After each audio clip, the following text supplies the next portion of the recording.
Welcome to the Midlife Career Rebel, the podcast created for high-achieving professional women to gain the clarity, confidence, and courage they need to go after and get the life and career they want. I'm your host, Dr. Carol Parker Walsh, lawyer, social scientist, brand strategist, executive coach, entrepreneur, and midlife career rebel. Each week, you'll learn strategies to manage your mind, navigate the challenges of midlife, and take control of your career so you can thrive doing the work you love. So if you're ready to tear up that rule book and create your own, you're in the right place, and I can't wait to show you how. Hey Rebels, happy almost New Year's. Today's the 29th of December, and in just a few more days, we'll be starting another calendar year. Are you ready? Are you excited? What new and amazing wonders does the new year hold for you? This is such an incredible time of year because all at once we're both remembering and celebrating the past while prepping and positioning ourselves for the future. And speaking of prepping for the future, I've been working closely with my clients this month on developing their strategic plans for the new year. We're focusing on what they need to stop doing and the things they need to start doing in order to achieve their goals, as well as the obstacles they need to overcome. But as you know, it's not just about the action line or the actions you take. It's also about creating the thoughts and beliefs that will inspire the feelings and emotions necessary to commit to taking the actions that will allow you to achieve the results that you want. So as you're developing your own plans for the new year, I want to make sure that you don't allow anything to stand in your way. And that's why today I want to talk about the 4 career-crushing myths that professional women have got to get over. Now, for me, these are the 4 myths, the 4 most important myths that keep women in power positions from truly owning their power and embracing their significance. And I call them myths, but actually they're behaviors that women engage in because of faulty thinking or misguided belief systems. Basically, things you believe that are true, but are absolutely not. Therefore, a myth. So today, we're going to talk about the myths, and I'm going to explain the origins of these myths and why what they've produced in your life and career, and what you need to do to debunk them. So let's kick these thought errors to the curb once and for all. So here we go. The first myth is, I have to prove myself myth. Now, many women struggle with this. They struggle with this crazy idea that they have to constantly prove something. Prove they belong, prove they're worthy, or prove they deserve whatever opportunity they've been presented. And this is especially true once they're in a position of power. The desire to prove they deserve to be there instead of believing they already belong can become actually overwhelming and self-sabotaging. I want you to know, however, that you don't have to do anything to prove you're worthy, because if you weren't, you wouldn't have gotten that job, the promotion, or the opportunity in the first place. But you're not worthy because of these things. You were even before the job, the promotion, or opportunity. We start worthy, we stay worthy, and we end worthy, and nothing changes that except our thoughts about our worthiness. Accomplishments don't change you or make you better. They only reveal who you are. If others don't recognize your worthiness, it's more of an indication of what they can't see, not an indication of who you are and what you bring to the table. Trying to prove otherwise is exhausting, frustrating, and completely unnecessary. Now, as women, we've been raised in a society and culture that has taught us not to see the incredible value in who we are. And through my years of research, training, studying, and coaching women all over the world, I found this to be true across the board. The myth of having to prove yourself makes you see external validation and feedback as indicators of your worth. And when you don't get it, you question and doubt yourself. And over time, you'll begin to play small, become risk adverse, and start settling for less. It creates a narrative and belief system that takes root unconsciously that can impact your career path and choices for years to come. Now, it's important that you learn how to recognize these myths and how they're showing up in your life and career so you can begin to take steps to rip it out from its roots. I mean, what would happen? Imagine this. If you walked in wherever knowing that you're a badass, what would happen if when someone said, Great job, amazing work. You just said thank you, or better yet, I know. What would it mean to have your own back? To know, of course they hired me, promoted me, gave me this opportunity. To believe whether you win first place or fifth place, that you're still fucking incredible. Now, if you're cringing right now as I say all that, then take that as a sign that this may be one of the myths that you've bought into, and it's one that you need to let go of this year. You need to work on building that self-confidence, owning your worth and significance, and knowing that there is nothing to prove because the proof has already been done. Now, the second myth is, I don't need any help.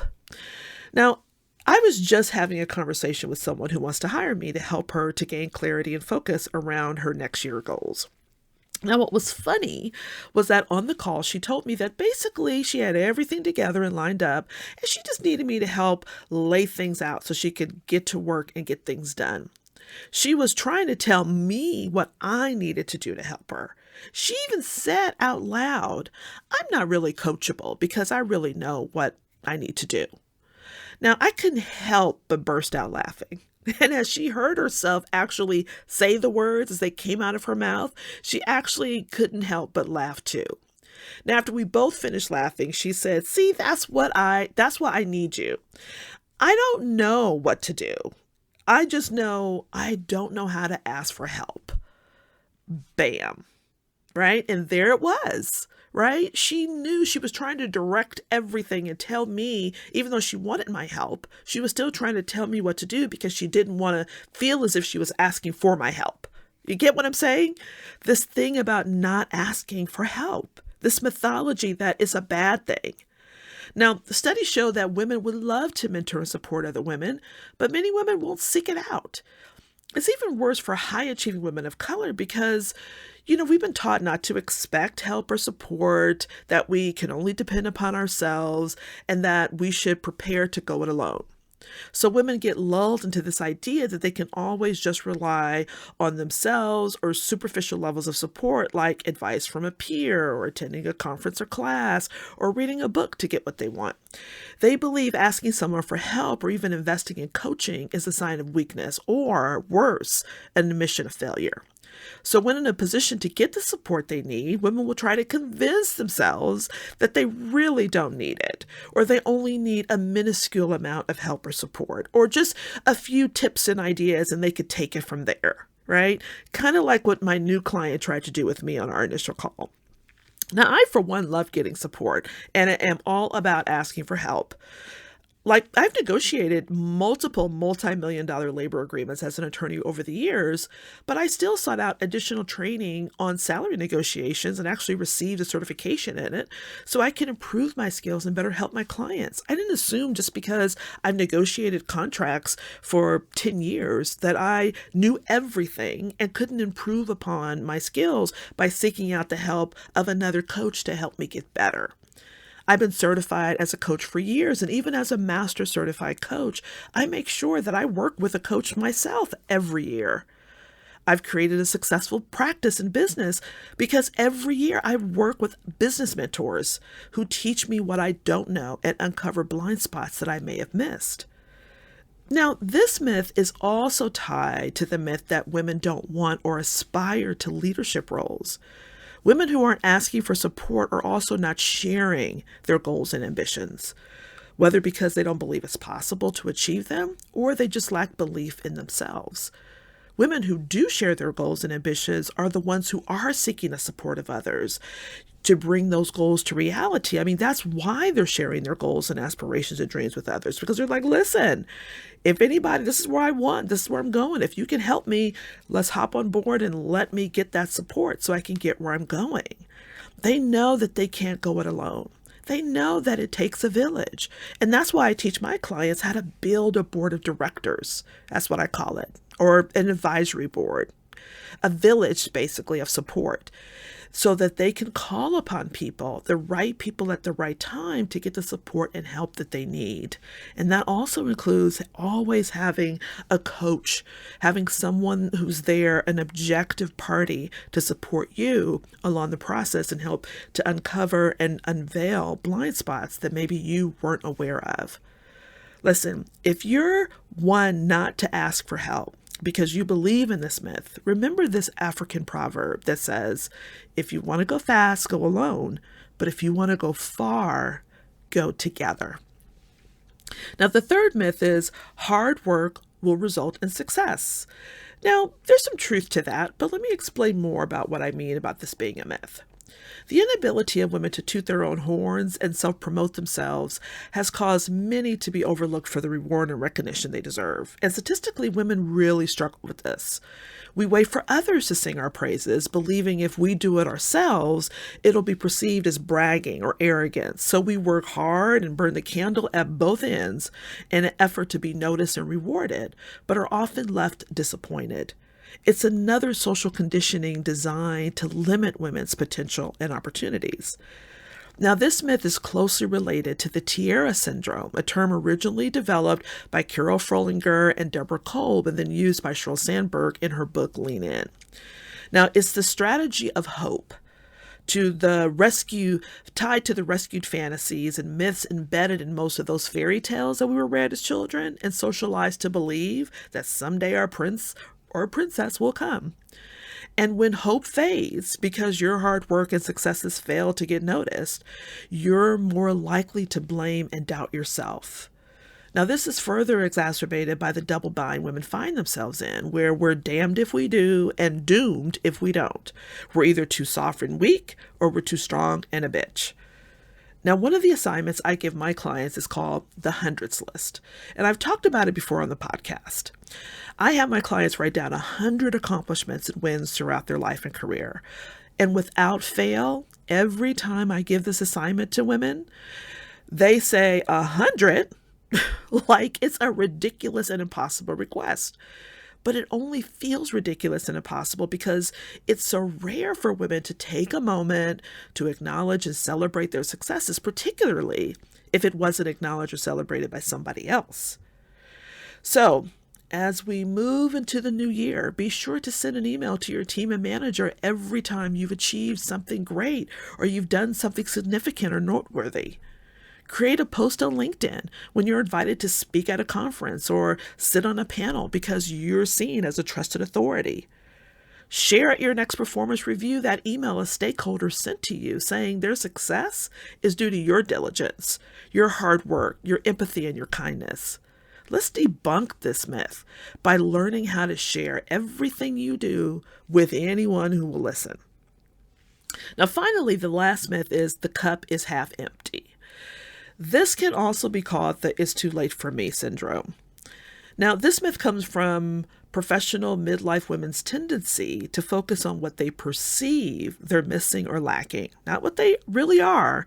I want you to hear me. It's what they perceive that they're missing or lacking, instead of focusing on all they do have to offer, hence the half-empty cup myth. This myth is at play when you refuse to go out for a promotion because you don't believe you've been in your current role long enough, or when you don't apply for a position because you only have 8 out of the 12 listed requirements, or when you refuse to leave a role or company that you're super unhappy with because it's only been 6 months or a year and you can't possibly leave. You haven't been there long enough to quit, right? It's the 2-year rule. You got to at least stay for 2 years so that resume looks good. Or when you won't explore career pivot or change because you think it's too late for you, or you've already had your turn. It's time to step aside and focus on the kids or let the next generation come in and do their thing. Or when you think you're too old to go back to school because maybe late in life you decided you want to be a doctor, a lawyer, an engineer, a teacher, a nurse, or whatever. It's funny, I had a friend I remember years ago, she was in her 40s, and she decided that she had been a teacher for 20 some odd years, but she always had a dream to be a doctor. And she went back at 47 to become an MD, right? Are you thinking, I can't do that? It's too late. I'm too old. Or if you're struggling with believing in the possibilities of your future because of everything that's happened in your past. Now, this myth is a cousin to the sunk cost fallacy, a term often used in behavioral economics to describe our tendency to stick with something we've already invested a lot of time, effort, or money into, and whether or not we're still receiving a return on that investment. It's a way of convincing ourselves that it's too late or we're too old to turn back. The thought error here is I've already gone too far down this road to turn back or change directions. But the reframe would look something like, hey, it's not too old or too late. I have so much time left, so much left to do, so much time left to go. And because of the societal messages that we receive, it's not uncommon for women in midlife to feel like, well, that's a wrap when it comes to their life and careers, that they're just going to stick it out or suffer through until they can retire, as if they're finishing up a prison sentence.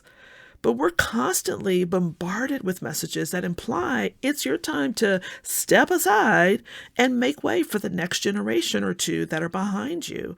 So it's no wonder we have this idea that our time has come, the clock has run out, it's no more left to do, when we have so much more to do. One of the exercises I have people do sometimes is to draw a line across a sheet of paper. And at the end of that line, put 80, 90, or even 100. I may change it up sometimes. And then along the line, I have them do a mark at what age they are right now. Right? And then I have them look at that line. And so if 0 to 100 is the line, and you're marking somewhere around 40 or 50, you're only halfway through that line. All the rest of that space on that paper is how much time you have left to do amazing things. You are by far not done. And so sticking it out and suffering it through, trying to just get through the prison sentence is no way to live your life and no way to let this myth become true for you. Listen, I started my business at around 50. In fact, I walked away from a well-paying position to become an entrepreneur. People thought I was crazy. Hell, I thought I was crazy because all I could think about was how old I was, how I had kids about to enter college, how I don't get tech or social media, and how all the people I saw doing what I wanted to do were half my age or at least 20 years younger. I mean, I was drowning in my half-empty cup. But in many ways, my life began at 50. Who I am and who I've become would have never been possible if I didn't start looking at my cup not only as full, but overflowing. To start noticing the wealth, breadth, and depth of my experiences in education. To notice the income I had at my disposal to even start a business while supporting my kiddos' college journey. To realize I could afford to pay people to help me learn tech and social media, and of course, eventually hire those people to do it for me. To know that because I've been around the block a few times, I can handle triumphs and failures better than my younger colleagues. To believe that I didn't have to hustle to establish my credibility, but I already started with a shitload of credibility. So I stopped drowning in my half-empty cup and started doing backstrokes in a full cup of abundance. Now, where are you seeing a half-empty cup in your life and career?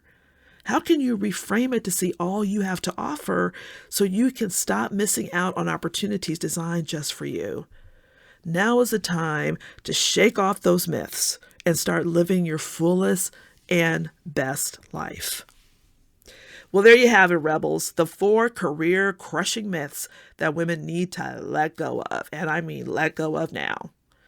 Have you been a victim to one or more of these myths? If so, now is the time to not judge yourself or beat yourself up, but it's time to make a change. Remember, it's not about looking back. It's always about looking forward. So use this time to celebrate the fact that you got this brand new awareness, which breaks myth number 3.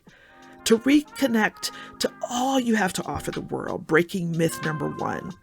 To seek out any support to help you with this process, breaking myth number 3. And to prepare you to step into the possibilities of your future, breaking myth number 4. You with me? Then let's go. And until next time, have an amazingly rebellious week. I'll see you soon. Hey, if you're loving what you're learning on the podcast, then you've got to come check out the Career Rebel Academy. It's where you'll get the individual help and support you need applying the concepts and strategies you're learning here and so much more. You'll be joined by a community of other rebels just like you, and I'll be there as your guide every step of the way. If you're genuinely looking to change the course of your life and career, I promise you, this is the place you'll want to be. Just go to www.carolparkerwalsh.com/career-rebel-academy. I can't wait to see you there.